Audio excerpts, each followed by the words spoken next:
بسم اللہ الرحمن الرحیم۔ السلام علیکم، میرا نام ہے سجاد خان اور آپ دیکھ رہے ہیں تاریخ انسانیت۔ ناظرین گرامی، اس ویڈیو میں میں آپ کو حضرت عیسیٰ علیہ السلام اور حضرت مریم علیہ السلام کے واقعے کے بارے میں تفصیلاً بتاؤں گا، لیکن ویڈیو میں بڑھنے سے پہلے آپ سے ایک چھوٹی سی گزارش ہے کہ میرے چینل کو سبسکرائب کریں، ساتھ میں لگے گھنٹی کے نشان کو پریس کریں تاکہ میری ہر نئی آنے والی ویڈیو سب سے پہلے آپ کو مل سکے۔ حضرت عیسیٰ علیہ السلام بنی اسرائیل میں مبعوث ہونے والے آخری نبی تھے۔ آپ علیہ السلام نے اپنی قوم کو خاتم الانبیاء حضرت محمد مصطفیٰ صلی اللہ علیہ وآلہ وسلم کی آمد کی خوشخبری دی۔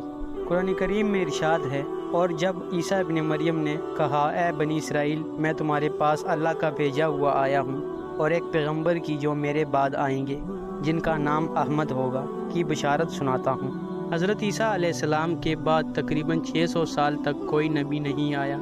پھر اللہ تعالیٰ نے ہمارے آقا سرکار دو عالم صلی اللہ علیہ وآلہ وسلم کو سارے جہانوں کے لیے رحمت بنا کر بھیجا اور ان پر آخری آسمانی کتاب قرآن مجید نازل فرمائی۔ حضرت عیسیٰ علیہ السلام پر انجیل نازل فرمائی گئی تھی۔ ارشاد باری تعالیٰ ہے، اور ہم نے ان پیغمبروں کے بعد عیسیٰ ابن مریم کو اپنے سے پہلی کتاب یعنی تورات کی تصدیق کرنے والا بنا کر بھیجا، اور ہم نے انجیل عطا کی جس میں ہدایت اور نور تھا۔ حضرت عیسیٰ علیہ السلام پر جب انجیل نازل ہوئی تو آپ علیہ السلام کی عمر مبارک 30 سال تھی، اور نبوت کے 3 سال بعد یعنی 33 برس کی عمر میں اللہ تعالیٰ نے آپ علیہ السلام کو آسمان پر زندہ اٹھا لیا تھا۔ قرآن کریم کی 13 صورتوں میں مختلف ناموں سے حضرت عیسیٰ علیہ السلام کا تذکرہ موجود ہے۔ 26 مقامات پر عیسیٰ علیہ السلام، 23 مقامات پر ابن مریم، 11 جگہوں پر مسیح اور 1 مقام پر عبداللہ کہا گیا ہے۔ اس کے علاوہ قرآن کریم کی تیسری سورہ آل عمران حضرت مریم علیہ السلام کے والد کے نام پر منسوب ہے، جس میں حضرت مریم علیہ السلام کی پیدائش کا واقعہ بیان کیا گیا ہے۔ قرآن کریم کی 5ویں سورہ المائدہ میں اس کھانے کا ذکر ہے جس کی فرمائش حضرت عیسیٰ علیہ السلام کی حواریوں نے کی تھی۔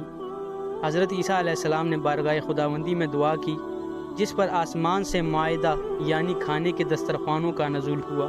سورہ مریم کی آیت 16 سے 35 کے درمیان حضرت عیسیٰ علیہ السلام کی پیدائش کا ذکر کیا گیا ہے۔ حضرت مریم بیت المقدس سے متصل جزیرے میں قیام پذیر تھی۔ ایک دن وہ حسب عادت یکسوئی کے ساتھ عبادت الہی میں مشغول ہونے کے لیے حجرے کے کسی مشرقی جانب کے گوشے میں تشریف لے گئی۔ حضرت ابن عباس رضی اللہ تعالی عنہ سے منقول ہے کہ نصارہ نے جو مشرق کی جانب اپنا قبلہ بنایا تھا، اس جانب کی بڑی تعظیم کرتے ہیں۔ اس کی یہی وجہ ہے کہ حضرت مریم علیہ السلام اس گوشے میں تنہا تھی کہ اچانک حضرت جبرائیل علیہ السلام انسانی شکل میں تشریف لائے۔ حضرت مریم علیہ السلام نے ایک اجنبی شخص کو یوں اپنے قریب آتے ہوئے دیکھا تو گھبرا اٹھی اور کہنے لگی کہ میں پناہ مانگتی ہوں تجھ سے رحمان کی، اگر تو اللہ تعالیٰ سے ڈرتا ہے تو یہاں سے چلا جا۔ حضرت جبرائیل علیہ السلام نے فرمایا، تم مجھ سے ڈرو نہیں، میں تو اللہ تعالیٰ کا بھیجا ہوا فرشتہ ہوں اور تمہیں ایک پاکیزہ بیٹا دینے کی خوشخبری لے کر آیا۔ حضرت مریم علیہ السلام نہایت حیران اور پریشان ہوئیں اور تعجب سے فرمایا، بھلا میرے ہاں بچہ کیسے ہو سکتا ہے؟ مجھے تو کسی انسان نے ہاتھ تک نہیں لگایا۔ حضرت جبرائیل علیہ السلام نے فرمایا، ہاں بات تو یہی ہے، لیکن اللہ تعالیٰ فرماتا ہے کہ یہ میرے لیے بہت آسان ہے اور ہم اسے اپنی قدرت تخلیق کے لیے نشانی بنانا چاہتے ہیں۔ اس سے قبل ہم نے تمہارے باپ حضرت آدم کو مرد اور عورت کے بغیر اور تمہاری ماں حوا کو صرف مرد سے پیدا کیا، اور اب عیسیٰ علیہ السلام کو پیدا کر کے چوتھی شکل میں بھی پیدا کرنے پر اپنی قدرت کا اظہار کرنا چاہتے ہیں، اور وہ یہ ہے صرف بغیر مرد کے پیدا کرنا۔ دراصل اللہ تعالیٰ تو قادر مطلق ہے، وہ جب اور جہاں چاہے جس طرح چاہے پیدا کر سکتے ہیں۔ وہ بے جان چیز سے جاندار کو پیدا کر سکتے ہیں اور جاندار سے بے جان کو۔ بیٹے کی بشارت کے بعد حضرت جبرائیل علیہ السلام نے حضرت مریم علیہ السلام کو پھونک ماری اور وہاں سے چلے گئے۔ کچھ دنوں کے بعد حضرت مریم علیہ السلام کو بچے کی پیدائش کے آثار محسوس ہونے لگے۔ جیسے جیسے پیدائش کے دن قریب آتے رہے، آپ کی پریشانی میں اور بھی اضافہ ہوتا چلا جا رہا تھا۔ جب پیدائش کا وقت قریب آیا تو حضرت مریم علیہ السلام لوگوں کے خوف سے بیت المقدس سے تقریباً 9 میل دور جنگل میں ایک پہاڑی کی جانب چلی گئی۔ یہی وہ جگہ ہے جو بعد میں بیت اللحم کہلائی۔ جب حضرت مریم علیہ السلام کو تکلیف محسوس ہوئی تو آپ ایک کھجور کے درخت سے ٹیک لگا کر بیٹھ گئیں۔ زچگی کی تکلیف کی شدت اور دنیا والوں کے خوف نے آپ کو آبدیدہ کر دیا۔ کہنے لگی کاش میں اس سے پہلے مر گئی ہوتی اور لوگوں کی یاد سے بھی بولی بصری ہو جاتی۔ ابھی حضرت مریم علیہ السلام انجانے اندیشوں اور وسوسوں میں گری ہوئی تھی کہ حضرت جبرائیل علیہ السلام نے وادی کے نیچے سے آواز دی، اے مریم پریشان نہ ہو، تمہارے پروردگار نے تمہارے قدموں تلے ایک چشمہ جاری کر دیا ہے، اور ذرا اس کھجور کے درخت کو ہلاؤ، دیکھو یہ تمہارے سامنے تر و تازہ کھجوریں گرا دے گا۔ اب تم اطمینان کے ساتھ یہ تازہ کھجوریں کھاؤ، چشمے کا پانی پیو اور بچے کو دیکھ کر اپنی آنکھیں ٹھنڈی کرو، اور اگر تمہیں کوئی انسان نظر پڑ جائے تو اسے اشارے سے کہہ دینا میں نے روزہ رکھا ہوا ہے، آج میں کسی شخص سے بات نہیں کر سکتی۔ اس وقت کی شریعت میں روزے میں کھانے پینے کے ساتھ ساتھ بولنا بھی منع تھا۔ حضرت جبرائیل علیہ السلام کے اس پیغام سے حضرت مریم علیہ السلام کو اطمینان اور تسلی ہو گئی کہ اب میرا رب مجھے بدنامی اور رسوائی سے بچا لے گا۔ حضرت ابن عباس رضی اللہ تعالیٰ عنہ سے مروی ہے کہ ولادت کے 40 روز بعد جب طہارت ہو چکی تو حضرت مریم علیہ السلام اپنے گھر والوں کے پاس واپس آ گئی۔ لوگ نومولود بچے کو گود میں دیکھ کر حیران رہ گئے اور بدگمان ہو کر بولے، اے مریم یہ تو نے بہت بڑے گناہ کا کام کیا ہے، نہ تو تیرا باپ برا آدمی تھا اور نہ ہی تیری ماں بدکار تھی۔ حضرت مریم علیہ السلام نے جبرائیل علیہ السلام کی ہدایت کے مطابق بچے کی طرف اشارہ کر دیا۔ روایت میں آتا ہے کہ جب خاندان والوں نے حضرت مریم کو ملامت کرنا شروع کیا تو اس وقت حضرت عیسیٰ علیہ السلام دودھ پی رہے تھے۔ جب انہوں نے لوگوں کی ملامت بری باتیں سنی تو دودھ پینا چھوڑ دیا اور اپنی بائیں کروٹ پر سہارا لے کر ان کی جانب متوجہ ہوئے اور انگشت شہادت سے اشارہ کرتے ہوئے فرمایا، میں اللہ کا بندہ ہوں، اور پھر اللہ کی طرف سے نبوت اور کتاب ملنے کی خبر دی۔ اس کے بعد فرمایا، اللہ نے مجھے نماز اور زکوٰۃ کا پابند بنایا، اور جب تک میں زندہ ہوں مجھے اپنی والدہ کا حق ادا کرنے والا بنایا، اور مجھ کو سرکش اور بدبخت نہیں بنایا، اور اللہ کی سلامتی ہے مجھ پر جب میں پیدا ہوا، جب میں مروں گا اور جب دوبارہ زندہ کر کے اٹھایا جاؤں گا۔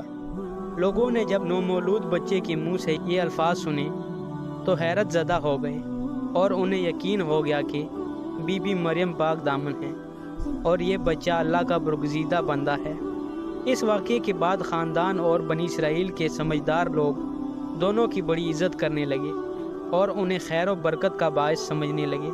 ناظرین گرامی، جودھی کے پہاڑوں میں واقع بیت اللحم فلسطین کا ایک بہت بڑا گاؤں ہے جو سطح سمندر سے 800 میٹر کی بلندی پر واقع ہے۔ بیت اللحم کے جنوب میں چند میل کی مسافت پر کوہ سرات کے دامن میں وہ تاریخی مقام ہے جہاں حضرت عیسیٰ علیہ السلام پیدا ہوئے۔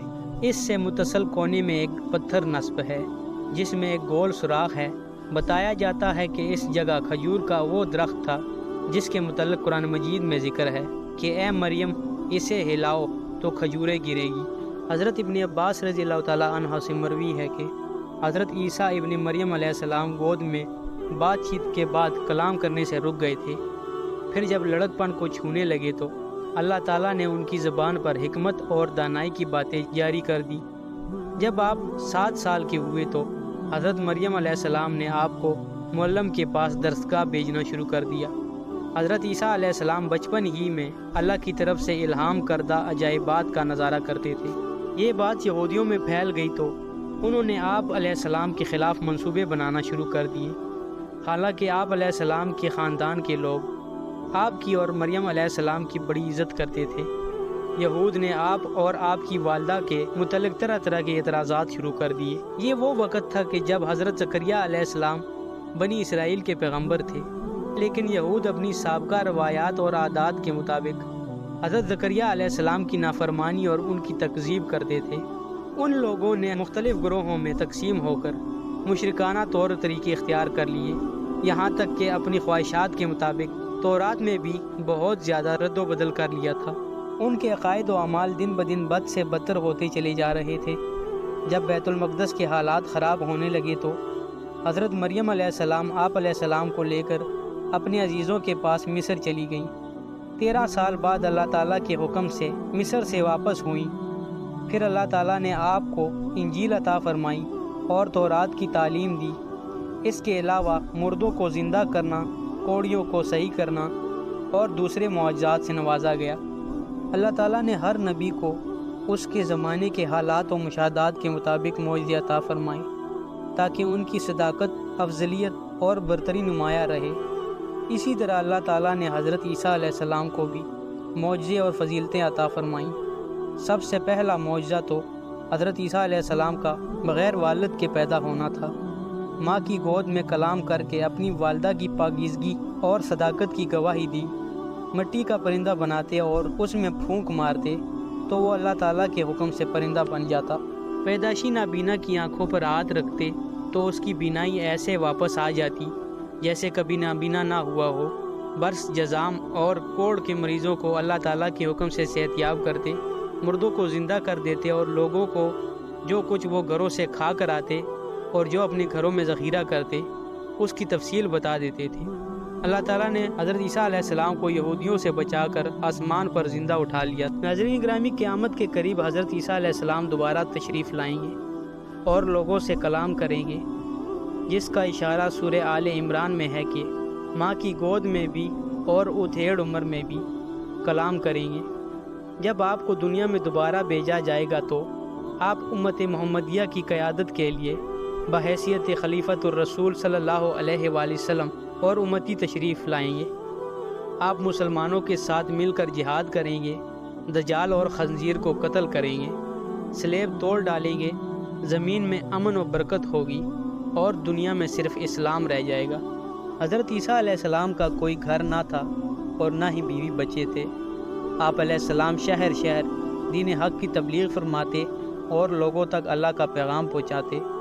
حسب ضرورت اپنے معجزات سے ان کی مدد بھی فرماتے تھے، لیکن ان سب کے باوجود یہودیوں کی اکثریت آپ علیہ السلام کو اذیت دینے اور تکذیب دینے سے باز نہ آتی۔ دراصل بنی اسرائیل آپ کے نبوت کے منکر رہے، البتہ ان میں سے کچھ لوگ ایسے ضرور تھے جو آپ علیہ السلام کے پیروکار اور غمخوار تھے۔